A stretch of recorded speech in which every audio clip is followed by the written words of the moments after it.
And we are having this sit down with the Minerals Commission, as we always do on this segment, and today we are going to continue our discussions on the Minerals and Mining Health and Safety, as well as the Technical Regulation 2012 LI 2182. Last week we looked at the Inspectorate Division of the Commission and what their work is, what their functions are, and what their powers are with regards to those who flout the regulations as made available in the regulation LI 2182. Today, I'm welcoming Mr. John Amwenyi once again to the studio. Good morning and welcome. He is Deputy Chief Inspector of Mines at the Minerals Commission, and today we'll be looking at quarry operations as well as the challenges of that sector. Amwenyi is seated. Welcome, boss. Thank you very much. So we are talking about quarries and their operations today. To the layman, what does that mean? What is the quarry operation and how exactly does it operate? Okay. So in the first place, we need to know the quarry, which is very, very important. So the quarry is a place where minerals such as granite, limestone, etc. are extracted from the surface of the earth. And then looking at the operations, before we just get to the operations, you will need certain documents to allow you to operate. And then you will need the restricted mining lease, that is the quarry license. You also need the EPA permit, that is the Environmental Protection Agency permit. You need the mining operating permit from the Minerals Commission, as well as the explosive permit, the permit to buy explosives and then use explosives at the quarry site. And then lastly, you need the business operating permit from the assembly. So you need all those things before you can operate. Okay. How many permits have you mentioned so far? I've mentioned about five. Yes. You need all of them. You need all before and you can just you get all of them from different offices. Yes, you get all of them. Okay, so talk us through that process. Before I just talk you to the, I want to just go on the operation. Okay. Because the quarry is basically you do drilling and then you blast. So normally, if the place is such that there is no overburden, there's no soil on the rock, that one you just do the drilling, you charge of explosives, and then you blast. So after blasting, you move the material to the crushes, various crushes. We have the various crushes, and then we sizes or screening. We use the screen to do the sizing. So we have the various, and then that is what we call the chippings and or the aggregates. So from there on, we move. It becomes a marketable. So we just market it to the okay. So is this what a quarry site would look like? Yes. From what you can see on the screen. Okay. So, okay. Yeah, that is the quarry site. Yeah, you could see the quarry face, and then you could see some of the materials on the ground. That is the blasted material. Okay. On the ground. So all this are in the ground, and then the blast will cause them to break apart, and then you can use them for different purposes. If you look at this one, at the top, they will do the drilling. So this one, you could see there is a topsoil. The topsoil, you have this plantation on the topsoil. You move all those things. And then we have a rig, J-rig, which we use to drill the holes, various holes. And then we put in the explosives. And then we blast. So if you blast, you could see the face, and then you see the materials on the face. But this one, you could see that they have moved a lot of the material from the face. Yeah. So that is the operations. Okay. Yes. So you were talking about all the permits that you would need to be able to do something like this, and you've mentioned 5 of them. I'm asking, where do you get what? Okay, for the requirement for getting the license, that is the basics, because the license, the quarry license, the restricted mining lease or the quarry license is issued by the minister, but all the facilitation is done by the Minerals Commission. So before you get the license, you have to buy the form from the Minerals Commission, and then it should be done in a person or a representative of the applicant. So in the form, we have various requirements we need to use to fill the form. So that is where we have to we will start with the particulars of the applicant. So the registered name of the applicant, and then the physical, and then the registered physical, and then postal addresses of the applicant. And then we have the official telephone number, official fax, and then the email addresses. And then we also move into, we need to also complete with the, we need to ensure that you are body incorporated. So certified copies of the documents, of the documents under the Companies Act. That is 1963 at 179, or the incorporated private partnership act, which is 1962 at 152, or the registered under any other enactment in force. So that is the other aspect of this. And then also the copies, the certified copies of the company's regulations, and the details of shareholding and the directors of the company. You also need to mention the number of blocks. The number of blocks, if I say the blocks, the area. So it's in hectares or in a square kilometer. And then also the cadastral coordinates, that delineating the area being applied for. You also need that one. And then also, another thing is the mineral to be mined. You see, we talk about the mineral. We have various types of minerals. So we need to also mention the mineral to be mined. Also, the particulars of the qualifications and experience of the manager and other members of the technical team also need to be mentioned. We also need to include the feasibility report. If I say the feasibility report, that is the comprehensive program. And then this one, we have the guideline. You have to do it prepared through the Minerals Commission guidelines. So what we are seeing on the screen, can you explain some of what we are looking at to us? So this one, they are just moving this. They have the mobile crashes, and then you see also the trucks. See you have a mobile crusher. So they just move the boulders. After blasting, they move the bigger material, which we call the boulders, to the mobile crusher. And then you could see that it has been broken down, and then it's going through the crusher, which has reduced the material into these particular sizes. So I'm saying you need to just sizes depending on what we need. So we have half-inch, quarter, quarter, and then so on and so forth. And then the continuation of the requirement, you also need the particulars of the financial resources of the applicant. It's very, very important. We need to know the financial resources of the applicant. And then also there is any evidence that appropriate fee has been paid, that is the processing fee.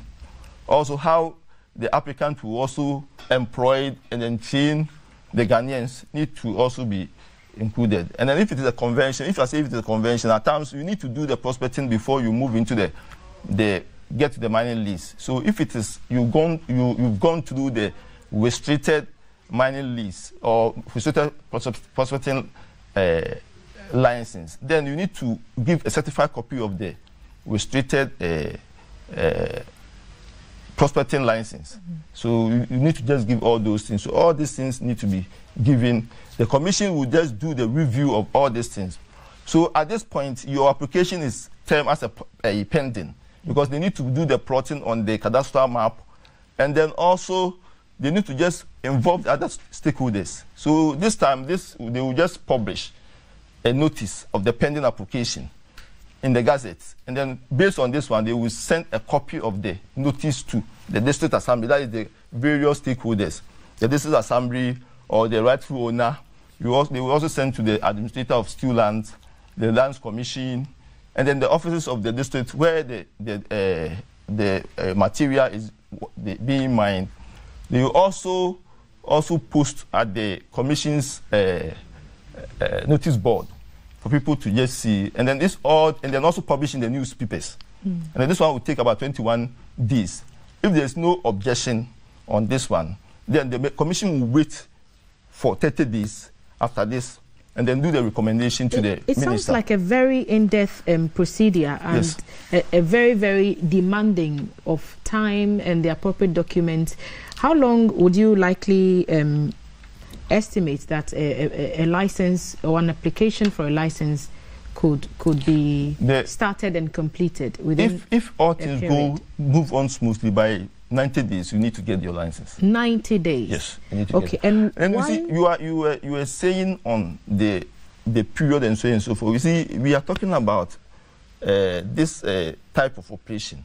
And then we need to involve every stakeholder. And then we are also talking about the land. So the land issues, what the operator is going to do, the blasting issues and all those things. So we need to involve all the stakeholders for them to commit themselves, so that people will not see it's the Minerals Commission who has given these people should mine. No, we need to just involve everybody, and then we need to get no objection from the District Assembly from any person before we can move on to do the recommendation to the minister. And why do you need all these details? You're asking for feasibility study reports, financial records, the exact mineral to be mined, personal details of the person, and they should even appear in person. Why a person or a rep? We need to know. We need to know you. We need to know whether you have the funds to do this operation, because we don't want any person. Mining. Last time I was just telling you that the mining is very strategic and it's also capital intensive. So we don't want to allow anybody. People will just get in, and then at a point they will just stack the material. They will not even move on. And then we also need to know you particular, that we should know every aspect of you. The company, if I say you, is the company I'm just talking about. It's not the individual. We need to know your company. We need to know everything you are doing. And then also people, based on this, people also get to know you. And then as I said, we need to involve the EP. You need to get the EPA. EPA need to be involved. The District Assembly need to be involved. And then also the area the mining is going to take place also need to be involved for them all. But in the first place, before even you start, I just wanted to just explain certain things. If you identify the rock, always you need to ensure that it's far away from the community, at least 500 meters. It's very, very important, because that is normally the impact we are talking about, because the only means you can use to extract this particular mineral is through blasting for now. So always you need to ensure that where you are going to set up is far away from the community. Because there are people who do not apply the rules as they should when it comes to mining in such situations like quarry operations. So the communities are the ones who suffer from the environmental hazards, yes. Dust and noise pollution, right? Yes. And then what happens in those instances? That's why we are saying we don't want the operations to be closer to the community. We don't want the operation to be closer to the community because of this, what you are saying, because of all these things, because by all means you need to blast. And then the blasting, you have this vibration. As a result, you have something called air blast. That is the air overpressure. You see, we have the fly rocks. Even if you blast, some of the rocks can just throw. So all these things are taken into consideration. That's why we are saying, because of the danger nature of the operation, people shouldn't be closer to this particular operation. And for those who do not go by the rules, do you even have companies? How many companies do we have registered in Ghana who provide these mining services or who engage in this activity? Well, for those having the license, roughly we will have about average about 150. 150 registered. 150. But those people, they have a permit. It's 79. 79. But we have this. And some of them have been encroached by the people, because if the people encroach, at a point you cannot do anything. We are talking about the social license. Okay. So at a point you cannot do anything. All that you need to do is to just give up. Okay. Okay. We are talking to the Minerals Commission and we are having a conversation on quarry operations. We are looking into the challenges in the subsector. The Deputy Chief Inspector of Mines, Mr. John Amwenyi, is with me at the table, and you can send your comments about this discussion, this topic, to our WhatsApp number 055 556134. We are also on social media, so we are streaming on Facebook, we are streaming on YouTube, we're on Twitter, and we are on Instagram. The hashtag to follow is hashtag GTV Breakfast. So come along with me on this conversation. Maybe you have an interest in doing this as a business and you need to listen to the details of what you need to put together in order to make that happen. Mr. Mwenyi, I want to find out also what apart from the negative impact of the communities, who assumes the responsibilities? Is it the company or the Minerals Commission? And what's the procedure to rectify some of the damage that is done if it comes to notice that it has happened in any community? So if it comes to notice that there has been a damage, it's the operator.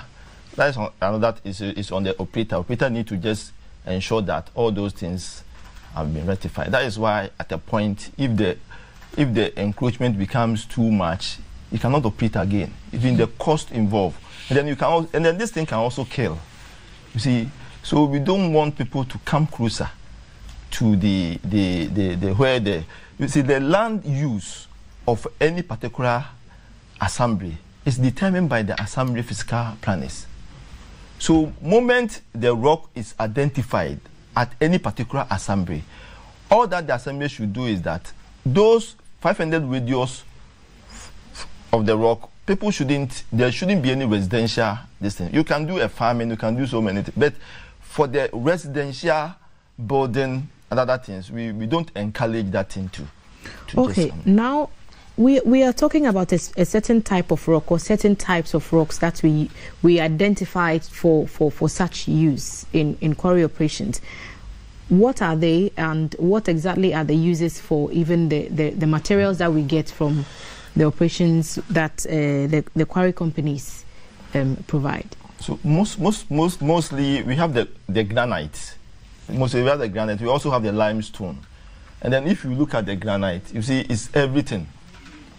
Look at our flyover, the Pokwasi flyover. About 90% of the material is from this granite. Look at the harbour. So the sea defense, you see defense. So if we don't protect this at a point, so those huge rocks that we see maybe at Jamestown, Colegon, or other coastal communities, it's all granite. Product. And they get them from quarry operations. And then also, we use it to break water. If you go to the ports, the harbours, you could see they have just divided the water. You could see the water, and then you could see the materials there. So we use this material or this type of rock to just do the breakage of the distance. And the building, I will not even talk about our buildings, the bridges, your dam, the Bui Dam. When they were constructing the Bui Dam, they were having a quarry closer to, and then also buying some of the quarry material from Balkesi. From Kumasi, Balkesi, they were just buying some because normally they will do the test. So if the material is not suitable for that particular or job, then you need to just find one which is, because some of the quarry, some of the granite, some are weathered, then some are very strong. Okay, so those are for granite uses. You mentioned limestone as well. The limestone, we see that for the cement production, the clinker production. So that's why I said most of our building, most of everything is from this material, either from the limestone, either from the granite, and then so your building. If you want to look at this area, you can see that most of these things are from this quarry. And then if we don't protect these quarries, then we know we cannot also export this thing. God has given to us. So why not protecting this mineral? And how do we ensure that everybody plays by the rules? And I ask this question every week because there are always elements in every sector who do not follow the laid down procedures. So we have the inspectors. Last time we have the inspectors. They will just go there and then just look at what actually they are doing, their operations, and then just advise them. If they go contrary, we will just sanction them. But what kind of sanctions are we looking at? A withdrawal of the license? We can just the permit. We issue the yearly permit, which is renewable. Yes, renewable every year. We need to just renew. Even the license, we need to. The license you have up to 15 years, but normally they give them about 5 years for them to is renewable. So if you go contrary to the regulation, this one you'll be sanctioned. We need to ensure that your operations are dust free. Okay. Because you use the suppression system. The blasting activities also need to be controlled. You need to just do the charging, cause something powder factor. You shouldn't load the hose in such a way that it will cause this vibration. And then we have the standards for this threshold of the vibration. We have an equipment we use to monitor all those things. Yes. So if you exceed the threshold level, what we come in and then just advise you. If you are putting on more, number of holes are many, you reduce the number of holes.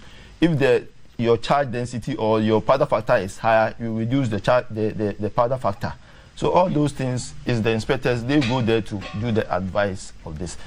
The major issue we have is the encroachment, which we need to maybe the subsequent this we will talk more into. Yes, I'm sure that we will, Mr. Amoyenyi. I was just about to come to that. How do we even protect the site and ensure that even unqualified persons do not get access to the sites and to also do all this? But we will shelve that conversation, I'm sure, maybe for the next conversation, for the next discussion we'll have next Wednesday. Mr. John Amoyenyi, thank you so much for being here once again, Deputy Chief Inspector of Mines at the Minerals Commission.